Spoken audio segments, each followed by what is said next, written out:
Hello all. Welcome to lesson 12. We're going to talk about individual and group decision making, and this kind of rounds out this module, right? The team, the group dynamics, and group processes, and individual decision and group decision making all kind of form a triad there, if you will. What is decision making? Easily defined, right? Identifying, choosing solutions that lead to the desired end result, and that comes straight out of your textbook, Knieke and Kreitner, right? So, two models of decision making, kind of gross overviews, if you will. There's the rational model, which would represent an ideal process which is seldom achieved in reality. And then there's the normative model, which designates the actual process that we use. And there can be some distance. Note that when we talked about Tuckman's forming, norming, storming, etc., performing, what we're looking at here then is during the norming phase, what criteria do we set up to evaluate that our decision making is effective? And I also had discussed the quality process advisor role that Bill Hearn and I took, and part of that was to ensure that the norms for decision making were legit and appropriate to the tasks at hand. So the rational model, the optimizing, what do? We identify the problem. We generate alternative solutions, right? We select the solution, and then we implement and evaluate the solution. So identifying the problem, let's start there. Use historical cues is one way to do this. Sales are lower this quarter than the same quarter last year. What the hell's going on? I think a decrease in sales then represents a problem. We've identified the problem, right? Or we can use a scenario technique, different future possibilities. And this is when we look to the future and say, what problems might we encounter, right? Maybe with the launch of this product, or with the manufacture of this item, right? Or the the implementing of this policy, right? So we look at different scenarios in the future, and then we might determine which scenarios are most likely based on some kind of estimated probability, or maybe we can actually measure those probabilities. We might respond to as a problem to the perception of others. Maybe there's been complaints that have been amassing, right? Maybe there's survey data. So we detected that there might be a problem, and we conducted a survey to illuminate the nature of that problem. So we identify the problem. Big problem? Well, have you ever had a boss like this? I've had a couple, right? And they don't seem to get any better. They seem to start out this way, and often they just get worse, right? Imagine being led by such an individual. Not all problems are obvious, although we'd like to think, and often maybe people think they are. Not all problems are simple, and I'm really, really cautious about people who say, hey, this is simple. As soon as they say it's simple, man, my back gets up. I'm like, oh my God, that sounds like disaster. Because few things in the world are actually simple, right? The cause of many problems is initially hidden, and we might have to dig deep. Now, later on, doing it with data, I'm going to talk about tools. A tool developed by Kaoru Ishikawa, who is a master at determining causes, potential causes. So we're going to learn to use that tool, a fantastic tool. Right? Many problems have multiple causes, and in fancy psychological terms, we often talk about behaviors as being multiply determined. That is, they have multiple causes. And then we need to be able to systematically perhaps address each cause. Notice where Pareto analysis comes in here. That is, if there's multiple causes and we identify those multiple causes, then we can see, let's investigate this cause, this cause, this cause, and see what level of defects or number of complaints they potentially generate. And we can focus on the heavy hitters necessarily, as demonstrated in our Pareto analysis. I mean, this is a no-brainer. Many problems are not easily solved. And, how would you like to be in charge of handling the COVID pandemic? I mean, I'd take a stab at it, but I'm crazy like that. But, look at Angela Merkel.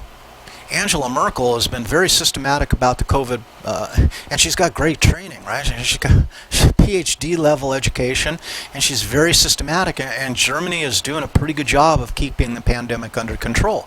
Other countries don't seem to be operating very systematically. In fact, some countries just appear to have given up, right? And just said, well, there's really nothing we can do, and herd immunity is going to take care of it, which is really a scary thought. It's like, yeah, well, we're willing to sacrifice people rather than try to develop some understanding of the problem and fight that problem head on. Not us Buckeyes, right? Because us Buckeyes are hardcore, and when the going gets tough, what do us Buckeyes do? When the going gets tough, we get tough and we get effective, right? And so we use strength of character and we use the empirical method combined to solve problems. Yeah. Generating and selecting solutions. Generate solutions, right? It can be through existing decision rules, right? If the problem is close enough, or for novel problems, we can creatively generate alternatives. And this is why we learn to do brainstorming. And again, Pareto analysis, because these are two really effective tools for generating a good list of potential causes, or having identified a cause, generating a list of potential solutions. Okay? So select the solution. We want to select the option that creates the greatest utility, the most bang for the buck, whatever is the important criteria, right? It's a solution that gets you to your closest end state. Now, there's some managerial tendencies, and these are probably things that we want to try to reduce or avoid in ourselves that would interfere with the effectiveness of implementation of a potential solution. Right? And we might not, we may fail to ensure that people understand what really needs to be done. And we got to be crystal clear on that. So we have to make the objectives and the goals very clear. And often teams generate a mission statement, and a statement of objectives or goals, and to make it clear, to get people focused on what needs to be done. We may fail to ensure acceptance of or motivation to carry out the implementation. Right? So we want to reopen the campus. Someone said we must reopen the college campus, right? How are we going to do that? And then we develop a plan. But have we assured the acceptance of the plan, and have we gotten the commitment for people to do it? I know we all took the Buckeye Pledge, but did we believe that would have the same meaning to everybody? Did we believe that would really ensure compliance? And I don't know what the evidence for that is, right? And I'm asking, I don't have an answer to these questions I'm asking, right? But I do know, on the basis of my colleagues, I haven't been on campus since, March, but I know my colleagues that are on campus, and they're seeing students walking around without masks, or with their mask pulled down in little groups, but if they think that someone's watching them, they put the mask up. Maybe they don't understand what's necessary or what the university desired in terms of implementing its return to campus plan. Right? No, I'm not seeking to beat up on anyone here. This is above and beyond that. Are we failing to supply the necessary resources for successful implementation? Do we have enough tests, for example, for COVID? Are the tests easy enough to give? Is the way that we implement and schedule students to the test effective, right? So these are all considerations in trying to solve problems. Bottom line, the idea is to be systematic, right? I was going to say symptomatic. Obviously, the discussion of COVID is triggering that association. Now, when we think in terms of making rational decisions, we're often operating on some assumptions that are probably not met or fully realized, right? But the assumptions underlying, geez, cerebellum almost pulled down the scratch pole right here. She's going crazy. It's getting close to her dinner time, so she's mad at me, and she's acting up, right, Penelope? What is she doing? So, we assume that the problem is clear and unambiguous, and that's probably a flawed assumption, right? We assume that single and well-defined goal can be identified, and maybe there's multiple goals, and maybe we have multiple actors who all favor achieving different goals within our organization who are in conflict because of that. Alternative and consequences are all known, and it's possible that we may not be able to anticipate some consequences to our actions. Or maybe we favor certain consequences over others, but we're misguided in what is actually going to happen.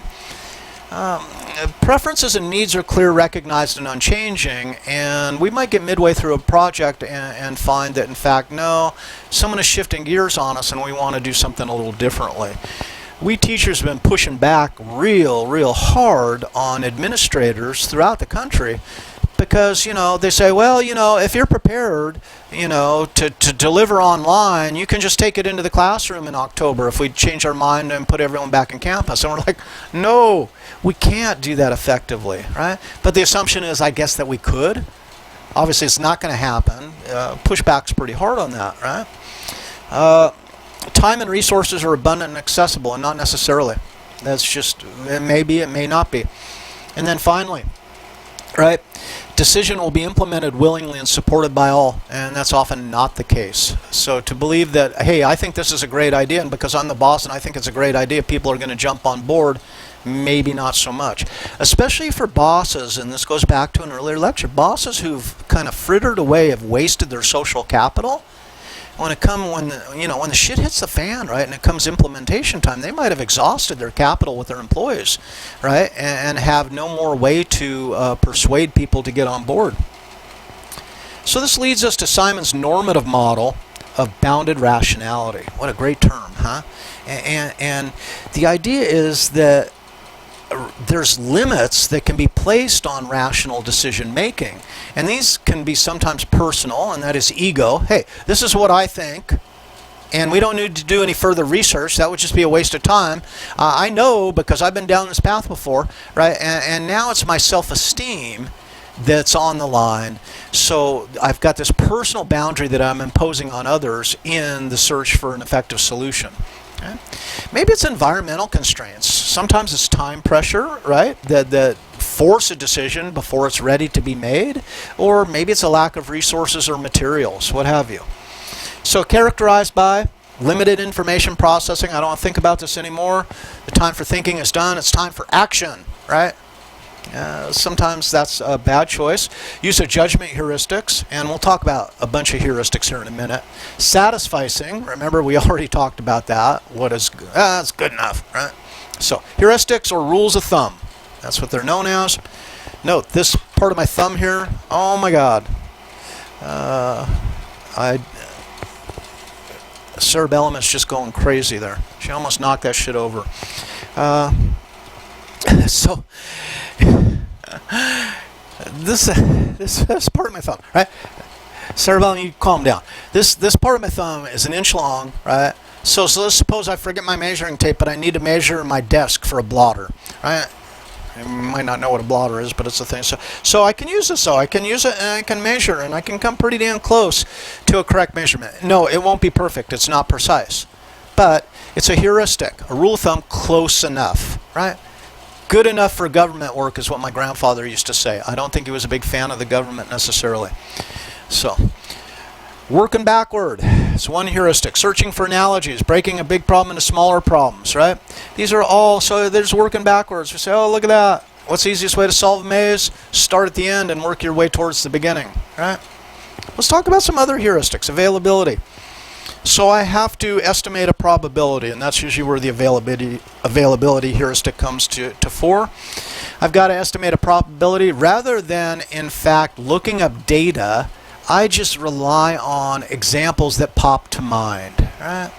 So when people were making their travel decisions, right, and we're operating with bounded rationality, post 9/11, people are getting in their cars and they're driving great distances to avoid the airport or airplanes because they perceive airplanes as being too dangerous. The thing is, it's still more dangerous to drive your automobile that distance rather than to fly, right? So that's what the data would say. But people, right, plane crashes are highly available because I just saw 4 plane crashes. And that's what pops to mind, and that means flying is dangerous, okay? And let's just leave it at that. Don't bother me with frickin' data or statistics. People who watch a lot of news tend to overestimate they're going to be a victim of violent crime, because that's what the news focuses on, is criminalization and victims of criminalization. Let me ask you this question. We'll try it out here. Do more people get hit by lightning every year, or more children abducted by strangers? It's called in the United States within a year's time. What's more common? Well, we know child abduction by stranger over the last 10 years is about 90 to 110 cases a year. In the United States, that averages out to about 100 cases a year. That's a pretty firm statistic, pretty stable, right? Getting hit by lightning, anywhere from 500 to 1,000 people can get hit by lightning in a given year. So it's far more common to get hit by lightning than it is for a child to be abducted by a stranger. We do that by looking at data, right? And if you need to answer this question, there's some help with the tarot card. Let's do the fortune telling. Come on, Lucille. Let's get off there. So I'm sorry for the interruption. These guys are just berserk, and I got to maintain some semblance of order here, or the whole house is just going to fall apart.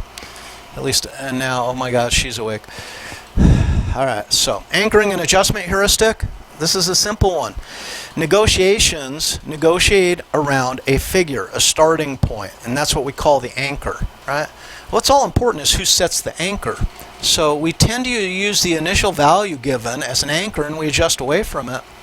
And my heuristic for getting a good deal in buying used things from private parties or businesses is I want to be able to talk the person down 20%. So if you've got an object for $500, I want to walk out the door at $400 to make me think I got a good deal. The problem is, if the item was actually only worth $300 on the open market, I just lost $100 basically. So we really need to use data to establish the anchor and it's better if we establish the anchor than the person we're negotiating with establishes the anchor. So let's look at this used car, and it's approximately $500, and this guy's saying, "You interested in this car?" And if I use my heuristic, I'm going to get him to sell me that car for $400, and I'm going to feel good about it. But what if it was overpriced even at $400?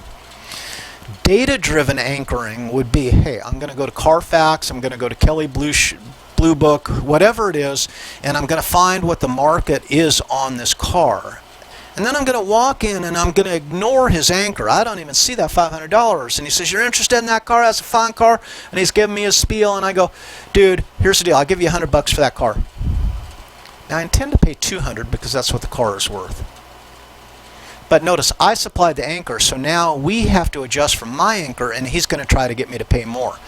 Interestingly, if he gets me to pay $200, he walks away saying, "Look, that guy offered me $100, but I doubled it. I got him up 100% to $200, right?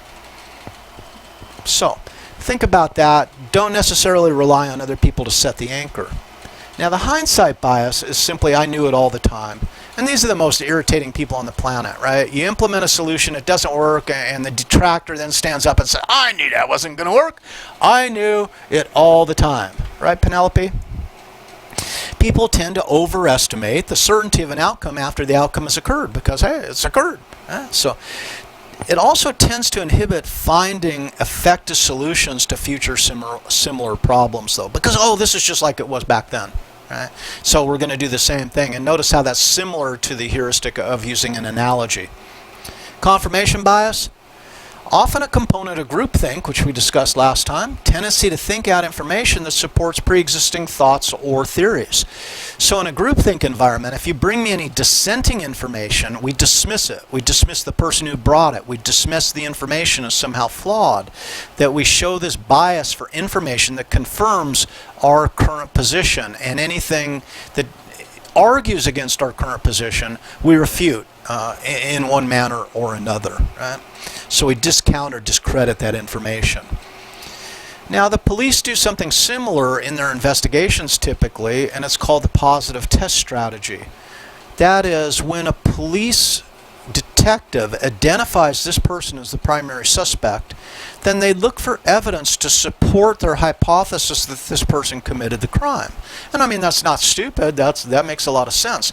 But this causes them not to look for evidence that might say this person didn't commit the crime. So the positive test means I'm looking for information that gives me a positive test rather than a negative test, essentially. Right? Now, a little bit about sunk costs or the escalation of commitment. Sometimes a project has been ongoing and it doesn't appear to be working, and the decision is, should we continue the project or should we cut and run on it? And you know, there's been time and money invested in the project. It's hard to walk away, right? There's psychological and social costs, right? Maybe I have an individual motivation. I like being on the team that's investigating this, and regardless of this working, I want to continue to participate. Or maybe it's self-esteem threats. Man, this is my project. This is my baby, and it's failing, right? If I admit failure, that might impact my self-esteem. Maybe people are saying you got to keep with it, you got to stick with it, right? And maybe you have to save face. You don't want the embarrassment of failure, right? There might be organizational level issues that lead into this. It might be poor communication, office politics, right? Or just general inertia, just the general thing that people start projects and they just gather their own momentum, their own inertia, and no one ever thinks to stop it. The project characteristics, often the goals were unclear in the first place, right? Maybe the feedback on how this is working is unclear. Maybe how many of you have been taught as children that it's wrong to quit? And most of us have been taught that. No, you don't want to be a quitter, do you? Right? But sometimes it makes sense to be a quitter. You know? Think about if we could have quit the Vietnam War 4 years in instead of 8 years in. I mean, we lost 58,000 American lives in the Vietnam War. We killed over 2 million Vietnamese, Laotians, Cambodians, etc. Right? Man, if we had quit after 4 years, maybe we could have saved a lot of death in that regard and saved a huge amount of money. But we had to see it through. We had to see it through. We had to see it through until Nixon was clever enough to find a peace with honor agreement, is what he called, so that we could save face and we could get out of it, right? And maybe there's contextual determinants. There's outside forces that compel continuation of the course of action. So how, as a manager, do you get a grip on this then? Well, you can set minimum targets for performance, and you usually have them time-bound. So when someone proposes a project, you say, okay, so what progress will we see after 6 months? What measures of progress will you demonstrate after a year? And then we can measure the progress against those commitments and determine whether or not to continue on. Okay? We have different individuals make the termination decision than the people who are involved in the project, because they're less biased. We encourage decision makers to become less ego involved with the project. We provide more frequent feedback about the project completion and cost so people can make better